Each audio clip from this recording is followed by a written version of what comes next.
halkan waa xaafadaha magaalada Laascaanood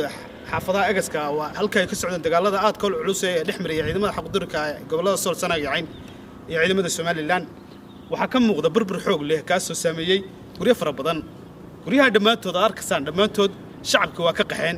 oo wada faarax magacayga Faarax Ciise Xasan Maliilaha markii dagaalku dhacay hotelkan deganaa gaarigayga halkan u yaalay gaarigayga waad aragtaan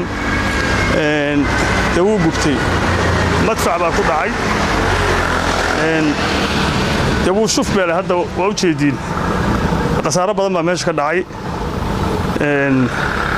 gaariga maalintii hore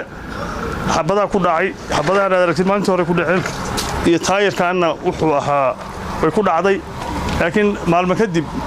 madfac baa ku soo dhacay taangiga uu gubtay dabkii waa aragtay kor buu gaaray ilaa iyo qolka kor uu gubay runtiina waa wax loogu talagalay maaragtay ogaan oo maaragtay in ay maaragtay maalka dadka reer Laascaanood inay maaragtay burburiyaan hotelkan hadda isaguna waxa ku dhacay dhibaato weyn dhinaca shoodhan waa duusan yahay qolalkii waa gubteen kan gaarigan waad u jeedaa suu noqday marka wallahi qasaaro weyn baa meeshan ka dhacay adigu hotelka deganaa anigu hotelkan deganaa dadkii hotelka deganaa baan ahaa hotelka adigu ilaa muddo 3 bilood deganaa dagaalku uu igu bilaabmay maalintii koowaad hotelka anoo degan waxaan ku jirnay 14 saacadood adigu waran 5:30 buu bilaabmay 5 iyo barkii subaxnimo ilaa 6 ayaan ku jirnay meesha adigu markii dambe aan ilaahay naga saaray meeshaas si nabadgelyo aan albaabka dambe ka baxnay xabadii wali dhacaysa alxamdulillah hadaanu nafti kala badbaadnay maal waa la helaa laakiin qasaaro weyn baa magaalada soo gaaray nimankaasina ay ugu talagaleen inay baabi'iyaan dadka reer Sool sidaad ogtihiin ba masaajidadii iyo isbitaaladii inay dumiyeen oo ay target ka dhigeen hoteeladii gawaaridii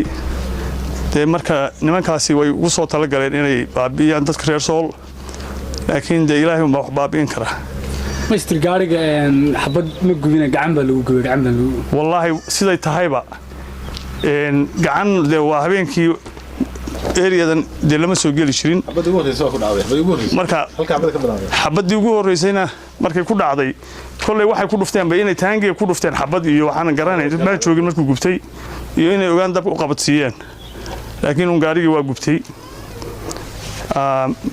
marka adduunyadu kolley waxaan maleeyaa nimankan inay ku soo noqdaan Sool iyo maaragtay SSC goboladaas inay dib ugu soo noqdaan kumaysan talagelin cadawtinimo weyn bay geysteen